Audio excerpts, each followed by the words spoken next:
It took less than 2 hours on a Friday afternoon for us to get our first drug-related call. What came next was a glimpse at the reality first responders face every day on the front lines of the overdose epidemic. Knox County 911, where is your emergency?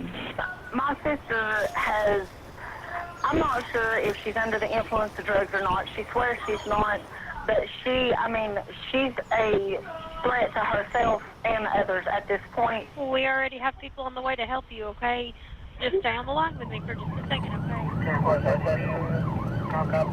They've called 911 and stated that she has been doing heroin and wanting to hurt herself. Friday, July 6th, 2018, 5:34 p.m. There's also kids in the home and a lot of yelling and screaming in the background.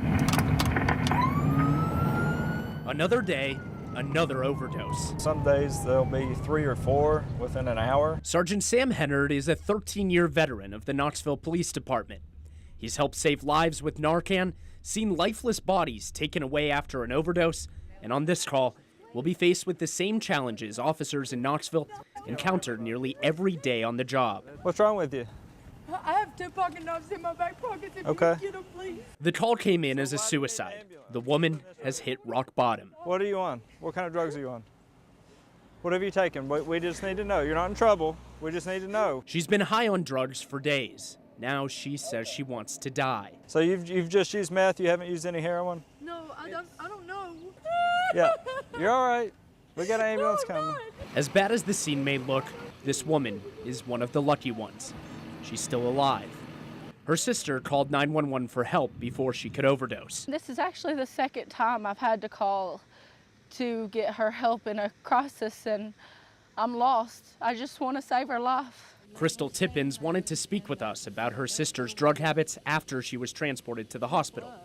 She knows the effect drugs can have on a family. Her mom died from an overdose. Her best friend OD'd last month. Her cousin fell victim before. There's success stories all the time, and I just hope that she becomes one of those.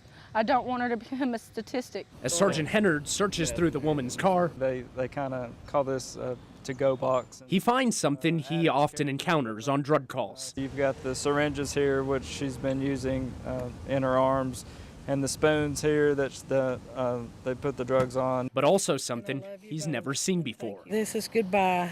My chances are broken, so I'm okay with my death. Cards addressed to her kids, her sisters, and her family. Thank you for not leaving me when I need you the most. I have 2 of the best sisters in the world. I don't know what I would do without you guys. I love you guys more than you will ever know. A final goodbye in case she didn't make it through her next high. This is all because she thought she was gonna die. Today, it wasn't goodbye, perhaps a second chance. My sister deserves life, and a better one. As the ambulance pulled off, so did Sergeant Hennard. It's an everyday occurrence for us to go to these calls. On to the next call, It's something we've been dealing with for several years and unfortunately keep dealing with. on to the next overdose. And in the past year, Knoxville police started using a new code for overdose calls in particular. Officers are now forced to double bag evidence also, fearing they could be exposed to the potent drug fentanyl and overdose themselves. Robin and John.